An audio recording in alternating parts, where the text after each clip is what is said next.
د افغانستان اقتصاد پادکاسټ لومړۍ برخې ته ښه راغلاست. په دې پادکاسټ کې موږ د افغانستان د اقتصاد عمومي حالت او د پر ځان بسیاینې په تګلاره باندې خبرې کوو.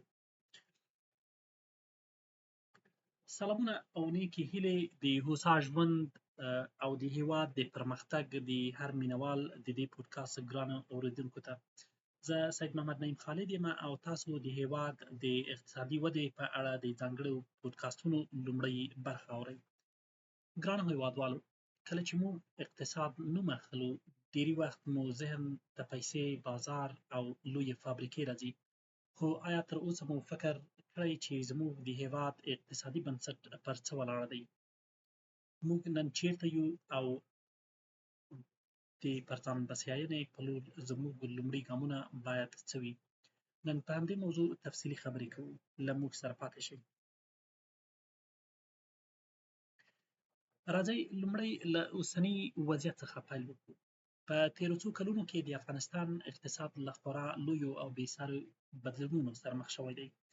د بهرنیو مرستو ناڅاپي بندېدل، د بانکي سیستم د زیرمو کنګل کېدل او د نړیوالو مرستندویو ادارو لېږدول هغه مالي شاکونه وو چې د هر بل هېواد اقتصاد یې په بشپړ ډول فلج کولی شوی.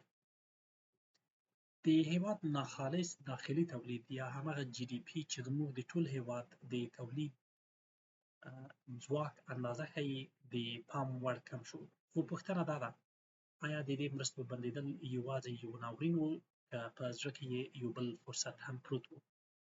تر ډېره وخته زموږ هېواد اقتصاد په مالي دایمي پیچکارۍ یا بهرنیو مرستو روږدی شوی و.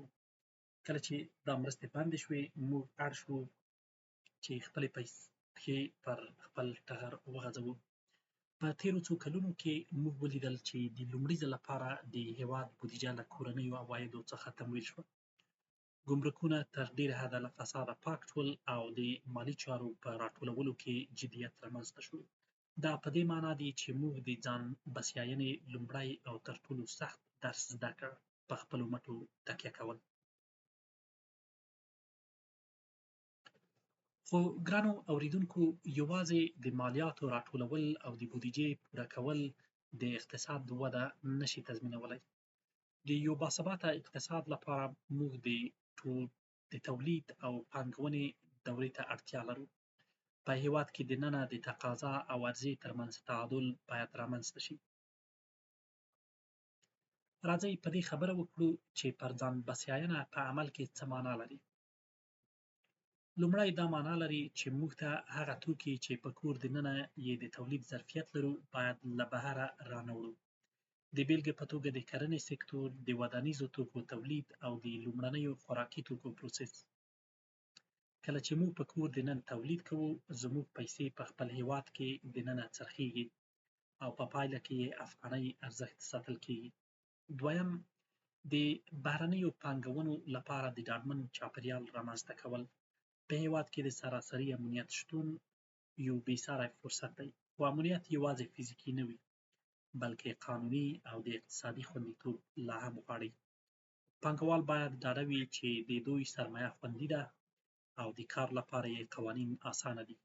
که موږ وکولای شو د ګاونډیو هېوادونو او د افغان سوداګرو سرمایې راجلب کړو، بیکاري به کمه او پر ځان بسیاینه به لا هم ډېره شي.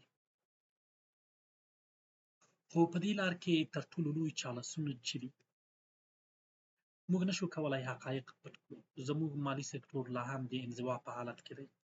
نړیوال بانکي راکړه ورکړه ستونزمنه ده او د کورنیو سرچینو د موندلو لپاره لا هم د کریډټ یا پور ورکولو قوي سیستم نشته. د دې د حل لار څه ده؟ کارپوهان په دې باور دي چې موږ باید خپلې اقتصادي تګلارې له سیاسي مسایلو جلا کړو. د سیمې د هېوادونو سره د سوداګریزو اړیکو ساتل، د کورنیو فابریکو لپاره د مالیاتي اسانتیاوو برابرول او په زیربناوو کې لکه سړکونه، برېښنا او ترانسپورت پانګونه د دغو ستونزو د حل کلۍ ده. که موږ غواړو چې افغانستان اقتصاد له ننني ژوندي پاتې کېدو یا سروایول موډ څخه د ودې یا ګروت موډ ته ولاړ شي، نو باید هر افغان په خپل ځان کې تولیدونکی شي، نه یوازې مصرفونکی. ګرانو او درنو اورېدونکو، د پر ځان بسیاینې لاره اوږده او ستونزمنه ده، خو دا یوازینۍ لاره ده چې موږ ته د یو خپلواک او سرلوړي ملت په توګه د ژوند کولو حق راکوي. زموږ د خاورې شتمني، زموږ ځوان ځواک او زموږ عزم هغه آواز دی چې موږ ورباندې دا هدف ترلاسه کولی شو. په راتلونکې برخه کې به موږ پر یوې داسې موضوع خبرې وکړو چې د دغه اقتصاد ریښه ده، یعنې کرنه او مالداري د افغانستان د اقتصاد د ملا تیر په توګه. هېر نه کړئ چې خپل نظرونه او وړاندیزونه مو راسره شریک کړئ. تر بلې خپرونې چې زه بیا ستاسو په خدمت کې یم، الله مو مل او ملګری د یو اباد او ځان بسیا افغانستان په هیله. پاتې شئ په خیر.